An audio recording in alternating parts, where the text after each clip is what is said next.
വന്നിട്ട് പറഞ്ഞു, നബിയെ, ഞങ്ങൾക്ക് ഭക്ഷണം കഴിക്കാനും സാധനം വാങ്ങിക്കാനും അങ്ങ് തരുന്ന പൈസ ഞങ്ങൾക്ക് ചെലവിന് തികയുന്നില്ല നബിയെ, ഒരല്പം ഒന്ന് കൂട്ടിത്തരണം. കാരണം സാധനത്തിനൊക്കെ വില കൂടി. അപ്പൊ ന്യായമായും പള്ളിയിലെ ഇമാമിനും പറയാം ശമ്പളം കൂട്ടാൻ. തെളിവായില്ലേ? സാധനമൊക്കെ വില കൂടി. പണ്ട് അരിക്ക് 12 രൂപയായിരുന്നു, ഇപ്പൊ അരിക്ക് 22 രൂപയായി. സെക്രട്ടറി ജമാഅത്ത് കമ്മിറ്റി കൂടിയിട്ട് എന്തെങ്കിലും അടിയന്തരമായിട്ടൊരു തീരുമാനം എടുക്കണം. മണ്ണെണ്ണയ്ക്ക് വില കൂടി, പെട്രോളിന് അത് വേറെ സെക്രട്ടറിക്ക് ഇഷ്ടപ്പെട്ടില്ല. അപ്പൊ തീർച്ചയായും സാധനങ്ങളുടെ വിലയനുസരിച്ച് വേതനവും കൂട്ടണം, സ്വാഭാവികമാണത്. ഇവിടെ ഓരോ ഭർത്താക്കന്മാരും പഠിച്ചോളീൻ, അള്ളാഹുവിന്റെ പ്രവാചകന്റെ അടുക്കൽ വന്നിട്ട് പൈസക്ക് പൈസ തന്നെ കിട്ടിയിട്ടല്ലേ പറ്റുള്ളൂ, അല്ലെ? പൈസക്ക് പൈസ തന്നെ വേണ്ടേ? അല്ലാതെ ഉസ്താദെ 1500 വറക്കത്തുണ്ടെന്ന് പറഞ്ഞാല് പലചരക്കടയെ കൊണ്ടുപോയിട്ട് 10 രൂപ കൊടുത്തിട്ട് ബാക്കി 22 രൂപയ്ക്ക് വറക്കത്ത് കിട്ടുമെന്ന് പറഞ്ഞാൽ തരുമോ? ഉസ്താദിന് ശമ്പളം 1500 രൂപ, ബാക്കി നല്ല വറക്കത്തുള്ള പൈസയാന്നേ. ജീവിതത്തിൽ വറക്കത്തുണ്ടാവും. മർഹബ സ്റ്റോഴ്സിൽ പോയി ഒരു മർഹബ അല്ലേ അത് പോയി 22 രൂപ കൊടുക്കണം 1 കിലോ ജയരിക്ക്. അവിടെ അദ്ദേഹത്തിന് എടുക്ക പോയിട്ട് 10 രൂപ ഉള്ളൂ, ബാക്കി 12 രൂപയ്ക്ക് വറക്കത്ത് കിട്ടുമെന്ന് പറഞ്ഞ് കാര്യം നടക്കുമോ? 22 രൂപ കൊടുത്താലേ മർഹബേന്ന് 1 കിലോ അരി കിട്ടുള്ളൂ. പൈസക്ക് പൈസ തന്നെ വേണമല്ലോ. അല്ലെങ്കിൽ നിങ്ങൾ അങ്ങനെ, പണ്ട് ഭർത്താവ് ഗൾഫിൽ പോയി, ഭാര്യ ഇവിടെ നിന്ന് കത്തെഴുതി, പിന്നെ എന്റെ ജീവിതത്തിൽ വലിയ കടവാണ്. പച്ചക്കറി കടയിൽ അബ്ദുൽ ഖാദർ കാക്കാക്ക് 600 രൂപ കടം, പലചരക്കടയിൽ ഗോപിനാഥിന് 200 രൂപ കടം, പാല് കടണം അണ്ണാച്ചിക്ക് 200 രൂപ കടം, പിള്ളേർക്ക് ട്യൂഷൻ എടുക്കണം മാസ്റ്ററിന് 300 രൂപ എടുക്കേണ്ട അതും കടം. അതുകൊണ്ട് മൊത്തം ഒരു 5000 രൂപ അയച്ചു തരണം. പാവപ്പെട്ടം പോയിട്ട് കുറെ നാളായുള്ളൂ, കത്തൊക്കെ വായിച്ചപ്പോൾ അവന് വലിയ വിഷമമായി. അയക്കാൻ 500 രൂപ ഇല്ല, 5000 രൂപ ഇല്ല.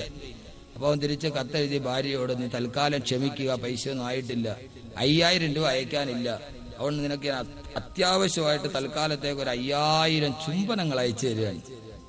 ഭാര്യ ഇതൊക്കെ വായിച്ചിട്ട് പൈസ ഇല്ല, ഇതുകൊണ്ട് ഭാര്യ തിരിച്ച് കത്തെഴുതി, നിങ്ങൾ അയച്ചു തന്ന 5000 എണ്ണം ഇവിടെ കിട്ടി, അതിൽ 600 എണ്ണം പച്ചക്കറി കടയിൽ മൈദീൻ കാക്കാക്ക് കൊടുത്ത്, 200 എണ്ണം പലചരക്കടയിൽ ഗോപിനാഥന് കൊടുത്ത്, പിന്നെ 600 എണ്ണം കുട്ടികളെ പഠിപ്പിക്കാൻ വേണ്ടി വന്ന ട്യൂഷൻ മാഷിനും കൊടുത്ത്. അതായത് എണ്ണ വെച്ച് എറിച്ചിട്ടുണ്ട്. പൈസക്ക് പൈസയല്ലേ പറ്റുള്ളൂ, അല്ല പൈസക്ക് ഇത് കിട്ടിയിട്ട് കാര്യമുണ്ടോ? ആദരവായ പ്രവാചകന്റെ അടുക്കൽ വന്നിട്ട് ഭാര്യമാര് പറഞ്ഞു, യാ റസൂലല്ലാഹ്, അള്ളാന്റെ തിരുദൂതരെ, അങ്ങ് ഞങ്ങൾക്ക് നൽകുന്ന ചെലവിന് ഞങ്ങൾക്ക് തികയുന്നില്ല നബിയെ. അള്ളാഹുവിന്റെ പ്രവാചകനോട് യാവലാതി പറയുമ്പോ എന്റെ ശബ്ദം കേൾക്കുന്ന ഓരോ ഭർത്താക്കന്മാരും ഓർക്കേണ്ട ഒരു കാര്യം ഞാൻ ഇതിന്റെ ഇടയിൽ പറയുകയാണ്. അള്ളാഹുവിന്റെ പ്രവാചകന് വിഷമമായി, സങ്കടമായി. എന്തിനാണ് സങ്കടം വന്നതെന്നറിയുമോ? അള്ളാഹുവേ, എന്റെ ഭാര്യമാര് ദുനിയാവ് കൊതിക്കുന്നുവോ? അള്ളാഹുവേ, എന്റെ ഭാര്യമാര് ദുനിയാവിലെ കാര്യങ്ങളെ കുറിച്ച് എന്നോട് ആവലാതി പറയുന്നുവോ? അവർക്ക് ഭൗതിക ലോകത്തിന്റെ ആഡംബരങ്ങൾ തോന്നുന്നുവോ? അള്ളാന്റെ റസൂലിന് ദുഃഖമായി. അള്ളാഹുവേ, എന്റെ ഭാര്യമാര് ദുനിയാവിനെ കുറിച്ച് കൂടുതൽ ചിന്തിക്കാൻ തുടങ്ങിയോ? ബഹുമാനപ്പെട്ട റസൂലുള്ള ഭാര്യമാരോട് പിണങ്ങി. എന്നിട്ട് റസൂലുള്ള വീട്ടിൽ പോകാതെ പള്ളിയിൽ പോയി താമസിക്കാൻ തുടങ്ങി. തന്റെ ഭാര്യമാര് ദുനിയാവിന്റെ ആഡംബരം പറയുമ്പോ അള്ളാന്റെ റസൂല് പിണങ്ങി പള്ളിയിൽ പോയി കിടന്നു പത്രേ. എന്റെ ശബ്ദം ശ്രവിക്കുന്ന ഭർത്താക്കന്മാരോട് എത്ര നിങ്ങൾ പറഞ്ഞാലും ശരി, നിന്റെ ഭാര്യക്ക് ദുനിയാവിനെ കുറിച്ചുള്ള ചിന്ത മാത്രമേ ഉള്ളൂ. നിന്റെ സ്വന്തം ഭാര്യ എപ്പോഴും നിനക്ക് ദുനിയാവിന്റെ കാര്യമാണോ പറയുന്നത്? അവൾക്ക് നമസ്കാരത്തിൽ ശ്രദ്ധയില്ല, നോമ്പില് ശ്രദ്ധയില്ല, ദിക്റില് ശ്രദ്ധയില്ല, ഖുർആൻ ഓതുന്നതിൽ ശ്രദ്ധയില്ല. അവൾക്ക് എപ്പോഴും പറയാനുള്ളത് സാരി കീറിപ്പോയി ചുരിദാർ വാങ്ങിക്കുന്ന കഥയാ, അപ്പുറത്ത് 10 സെന്റ് വാങ്ങിക്കുന്ന കഥയാ, ഗൾഫിലോട്ട് നിന്നെ പറഞ്ഞു വിടാനുള്ള കഥയാണ്. ഒരു പെണ്ണങ്ങാനും ദുനിയാവിന്റെ കാര്യത്തിൽ ആഖിറമില്ലാതെ ദുനിയാവ് മാത്രം പറഞ്ഞാൽ ഭർത്താവ് അവളോട് പിണങ്ങണം, കഴിഞ്ഞാൽ പിണങ്ങിയിട്ട് അവളെ കിടപ്പറയിൽ നിന്ന് മാറി കിടക്കണമെന്ന് അള്ളാന്റെ ഖുർആനിന്റെ സംഭവം നോക്കുക. നമ്മൾ ആരെങ്കിലും അത് പറയാറുണ്ടോ? നമ്മൾ ആരെങ്കിലും അത് പറയാറുണ്ടോ? എന്റെ പെങ്ങളെ, നിങ്ങൾ ദുനിയാവിന്റെ ആഡംബരത്തിന്റെ കാര്യം മാത്രം ഭർത്താവിനോട് പറയുന്നുവോ? ഇത് ഖുർആനാണ്, ഖുർആനാണ്. എന്റെ ഭാര്യയെപ്പോട് സാരിയുടെ കഥയാ പറയുന്നത്, അവളെപ്പോഴും ദുനിയാവിന്റെ കഥയാ പറയുന്നത്. ഒരിക്കൽ പോലും അവള് പറഞ്ഞിട്ടില്ല നമ്മുടെ നിസ്കാരത്തിൽ ശ്രദ്ധ കുറച്ചുകൂടി വേണ്ടേ, കുറച്ചുകൂടി ദിക്റ് ചെല്ലണ്ടേ, നമ്മൾ ഇങ്ങനെ ജീവിച്ചാ മതിയോ, നാളെ ഖബറിൽ പോയി കിടക്കേണ്ടതല്ലേ? ദിവസമെങ്കിലും നിന്റെ ഭാര്യ നിന്നോട് പറഞ്ഞിട്ടുണ്ടോ? അല്ലാഹുവേ ഇണങ്ങി. അതോടൊപ്പം എന്റെ പെങ്ങന്മാരോട് ഞാൻ പറയുകയാ, അള്ളാന്റെ റസൂല് പറഞ്ഞൊരു ഹദീസ് കേൾക്കണോ? അർബഅത്തും മിനൻ നിസാഇ ഫിന്നാർ, 4 വിഭാഗം വിഭാഗം പെണ്ണുങ്ങൾ നരകത്തിലാണ്. 4 വിഭാഗം പെണ്ണുങ്ങൾ നരകത്തിലാണ്. സമയം കിട്ടിയാൽ ഇൻഷാ അല്ലാഹ് അത് ഞാൻ നാളെ പറഞ്ഞുകൊള്ളാം. അതിലൊരു വിഭാഗം പെണ്ണാരെന്നറിയുമോ? അല്ലാഹുവിന്റെ റസൂൽ പറയുകയാ, ലൈസ ലഹാ ഹമ്മുൻ ഇല്ലൽ അക്ലു വശ്റുബു വന്നൂം. അവൾ ഉറക്കവും തീറ്റിയും കുടിയുമല്ലാതെ മറ്റൊരു ചിന്തയും ഇല്ലാത്ത പെണ്ണ്. ബാങ്ക് കേട്ടാല് നിസ്കരിക്കാത്ത പെണ്ണ്. അവളുടെ ജോലി എന്താ? രാവിലെ മുതൽ അടുക്കളയുള്ള ജോലി ഒതുക്കിയിട്ട് ഉച്ചയാകുമ്പോൾ ളുഹർ നിസ്കരിക്കൂല. റിമോട്ടുമായി ടിവിയും കണ്ട് വൈകുന്നേരമായി കഴിയുമ്പോ സീരിയലിന് മുമ്പിലെത്തി എങ്ങനെയൊക്കെയോ കിടന്നുറങ്ങുന്ന പെണ്ണ്. അവളുടെ ആകെ ഒരേ ഒരു ചിന്ത എത്രയാ? തീറ്റയും കുടിയും ഉറക്കവുമല്ലാതെ മറ്റൊരു ജോലി അവൾക്കില്ല. അവള് നാളെ നരകത്തിലാണെന്ന് ആദരവായ നബി മുഹമ്മദ് റസൂലുള്ളാഹ്. തന്റെ ഭാര്യ അങ്ങനെയാണെങ്കിൽ ഭർത്താവ് പിണങ്ങി മാറി കിടക്കണം. റസൂലുള്ള പള്ളിയിൽ പോയി കിടന്നു. ഭാര്യമാരുടെ അടുക്കലോട്ട് പോകാറേയില്ല. ദിവസം 1 കടന്നു, 2 കടന്നു, 3 കഴിഞ്ഞു. ദിവസങ്ങൾ, ആഴ്ചകൾ കടന്നുപോയി. റസൂലുള്ള ഭാര്യമാരോട് പിണങ്ങിയ കഥ നാട് മുഴുവനും അറിഞ്ഞു. അബൂബക്കർ റളിയല്ലാഹു അൻഹു കാണാൻ വന്നു. റസൂലുള്ള കാണാൻ അനുമതി കൊടുത്തില്ല. ഉമർ ഫാറൂഖ് കാണാമെന്ന് അനുമതി കൊടുത്തില്ല. അലിയുൽ മുർത്തള കാണാൻ വന്ന് അനുമതി കൊടുത്തില്ല. ബിലാൽ പോലും ചോദിച്ചു, ഞാനൊന്ന് വരട്ടെ നബിയെ, ഒരു സഹാബത്തിന് മുഖം കാണിക്കാട്. റസൂലുള്ള പള്ളിക്കുള്ളിൽ ഒരു ഗത്യവ്യാമൂഢനായ ഒരാളോട് മിണ്ടാട്ടമില്ല, പിണങ്ങിയിരിക്കുകയാ. എന്താണെന്നറിയുമോ? ഭാര്യയെ കുറിച്ചുള്ള ചിന്തയാണ്. ഭാര്യയെ കുറിച്ചുള്ള ചിന്തയാണ്. ആയിഷ ബീവി പറഞ്ഞുപോയി, അല്ലാഹുവിന്റെ റസൂലിനെ കാത്തു കാത്ത് ഞാൻ വഴിയോര കണ്ണുമായി കാത്തിരിക്കും. പക്ഷേ റസൂലുള്ള വരാറില്ല. എനിക്ക് തോന്നി റസൂലുള്ളയോട് ഈ കാര്യം പറയേണ്ടിയിരുന്നില്ല. ഉള്ളത് കൊണ്ട് വല്ലാതെ ജീവിച്ചു പോയാൽ മതിയെന്ന് എനിക്ക് തോന്നിപ്പോയി എന്ന് പറയുമ്പോ എന്റെ ശബ്ദം കേൾക്കുന്നവരൊന്ന് ചിന്തിക്കേണ്ടതുണ്ട്. ആയിഷ ബീവി ആർഭാടത്തിനു വേണ്ടി പറഞ്ഞതല്ല. ആയിഷ ബീവി കഷ്ടപ്പെട്ട് തന്നെയാണ് കൂടെ ജീവിച്ചത്. അവർക്ക് സഹിക്കാൻ പറ്റാത്ത അവസ്ഥയിൽ പറഞ്ഞു പോയടാ. ആയിഷ ബീവി എത്ര കഷ്ടപ്പെട്ട് റസൂലുള്ളാഹിന്റെ കൂടെ ജീവിച്ചതാണെന്നറിയുമോ? അല്ലാഹുവിന്റെ റസൂൽ ഒരു ദിവസം ചുട്ടുപൊള്ളുന്ന മണലാരുണ്യത്തിൽ അല്ലാഹുവിന്റെ റസൂൽ ആയിഷ ബീവിയുടെ വീട്ടിൽ വന്നു. ആയിഷ, വിശക്കുന്നു മോളെ, കഴിക്കാൻ എന്തെങ്കിലും ഉണ്ടെങ്കിൽ എടുത്തു വെക്ക്.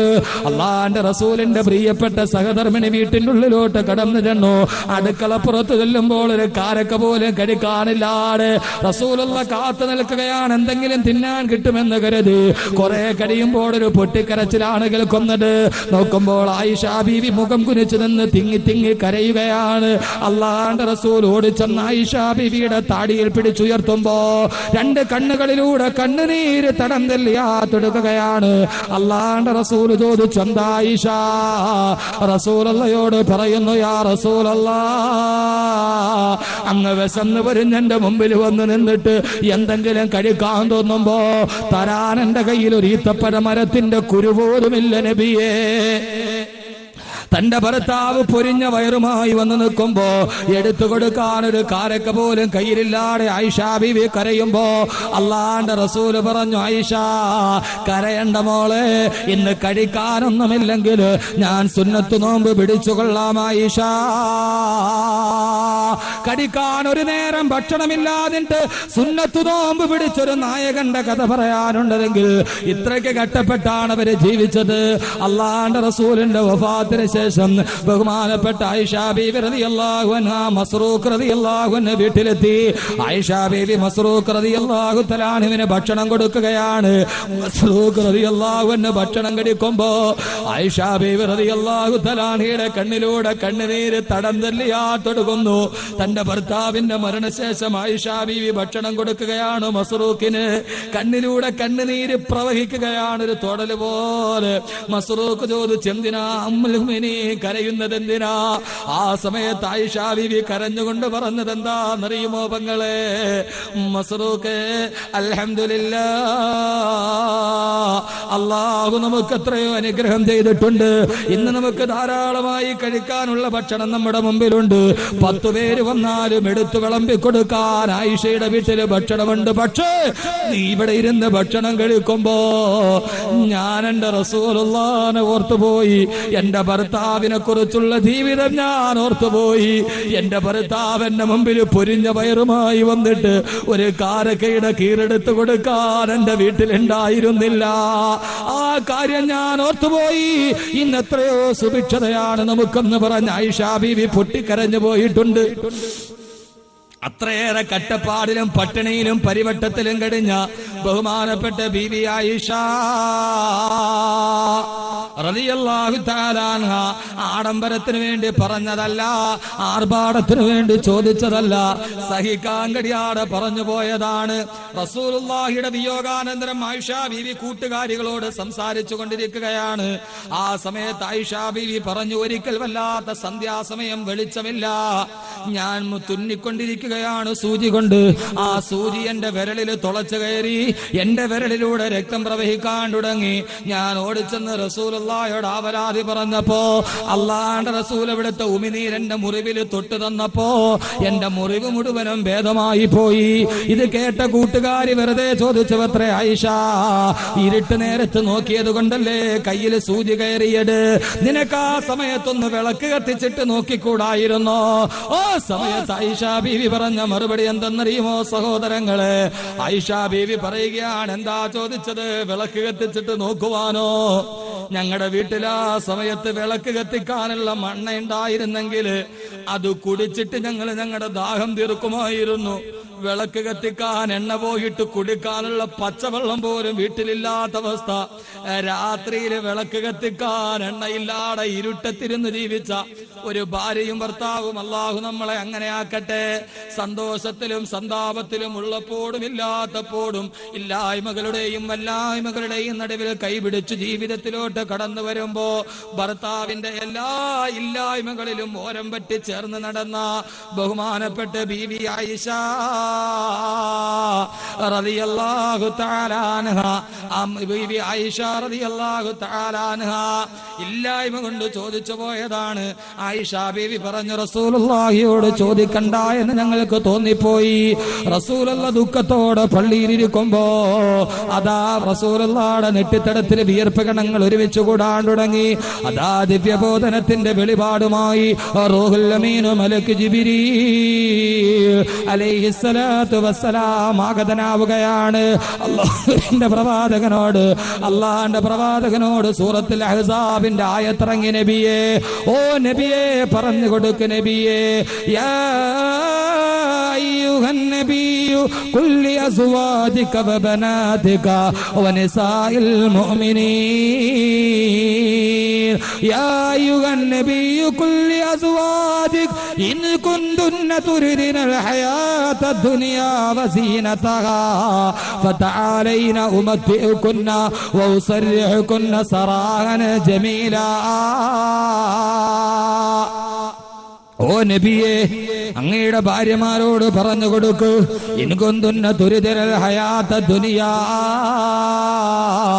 വസീനതഹാ, ഈ ദുനിയാവും അതിന്റെ ആഡംബരവുമാണോ അവർക്ക് വേണ്ടത്? ഈ ഭൂമിയിൽ എങ്ങനെയെങ്കിലും ജീവിച്ചൊടുങ്ങിയാ മതിയോ? ഫതആലൈന, പെണ്ണുങ്ങളോട് വരാൻ പറയും നബിയേ, ആയിഷയോട് വരാൻ പറയും നബിയേ, ഉമ്മു സലമയോട് വരാൻ പറയും നബിയേ, സൈനബിനോട് വരാൻ പറയും നബിയേ. അവരെ മാന്യമായിട്ട് അങ്ങ് ഒഴിവാക്കി വിട്ടേരെ നബിയേ, അവരിഷ്ടമുള്ളതുപോലെ ദുനിയാവിൽ ജീവിച്ചോട്ടെ. അള്ളാഹുവിനെ വിളിക്ക് നബിയാ പെണ്ണുങ്ങളെ, ആയിഷയോടും സൈനബിനോടൊക്കെ വരാൻ പറ, അവരെ ഒഴിവാക്കി വിട്ടേരെ, അവരെങ്ങനെയെങ്കിലും ദുനിയാവിന് വേണ്ടി ജീവിച്ചോട്ടെ. അതല്ല, ദുനിയാവല്ല, അതിന്റെ ആഡംബരമല്ല, പിന്നെന്ത് വേണം? وَإِن كُنتُنَّ تُرِدْنَ اللَّهَ وَرَسُولَهُ وَالدَّارَ الْآخِرَةَ, അല്ലാഹുവിനെയും അവന്റെ പ്രവാചകനെയും വദ്ദാറൽ ആഖിറ, നാളെ സ്വർഗ്ഗത്തിലൊരു ഭവനവുമാണ് അവർക്ക് വേണ്ടതെങ്കിൽ അവരോട് പറയും നബിയേ, അല്ലാഹുവിന്റെ ത്യാഗത്തിന് പകരം കൊടുക്കുമെന്ന് പറയും നബിയേ. അള്ളാഹുവിന്റെ പ്രവാചകനായ ഇറങ്ങേണ്ട താമസം റസൂലുള്ള പള്ളിയിൽ നിന്ന് വീട്ടിലോട്ട് നടക്കുകയാണ്. ആയിഷ ബീവി റസൂലുള്ളാഹിന്റെ നിഴൽ വെളിച്ചം കാണുമ്പോ ആയിഷ ബീവി ഓടി വന്ന് റസൂലുള്ളാഹിനെ കെട്ടിപ്പിടിച്ചു പറയുന്നു, ഓ നബിയേ, അള്ളാഹുവിന്റെ അള്ളാന്റെ റസൂലേ പിണങ്ങിയോ നബിയെ? ഓടി വന്ന് കയ്യിൽ പിടിച്ചു ഭാര്യ പറയുമ്പോ റസൂലുള്ള ദേഷ്യത്തോട് പറഞ്ഞു, മാറി നിൽക്ക ആയിഷ, ആയിഷ മാറി നിൽക്ക ആയിഷ.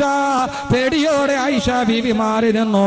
അള്ളാന്റെ റസൂല് വന്നു, ഖുർആനിൽ അള്ളാഹു 2 ആയത്ത് പറഞ്ഞിട്ടുണ്ട്, ഇഷ്ടമുള്ളത് തിരഞ്ഞെടുത്തുക, ദുനിയാവും അതിന്റെ ആഡംബരവും തരാം, അതല്ലെങ്കിലോ അള്ളാഹുവിനെ സ്വർഗവും തരാം. ഏതാ വേണ്ടതെന്ന് പറയാ ആയിഷ. ആയിഷ ബീവി റസൂലുള്ളാഹിയുടെ മുഖത്തേക്ക് ഭീതിയോടെ നോക്കി. അള്ളാന്റെ പ്രവാചകൻ, ആയിഷ ബുദ്ധിമുട്ടാണെങ്കിൽ നീ വീട്ടിൽ പോയി നിന്റെ ഉപ്പയോടും ഉമ്മയോടും ഒക്കെ ആലോചിച്ചിട്ട് വന്നിട്ട് പറഞ്ഞാ മതി, സ്വർഗം വേണോ ദുനിയാവ് വേണോ? ഇത് കേൾക്കേണ്ട താമസം പെങ്ങളെ ആയിഷ ബീവി എന്ത് ചെയ്തെന്നറിയോ? പിന്നീടൊന്നും ആലോചിക്കേണ്ട സമയമില്ല.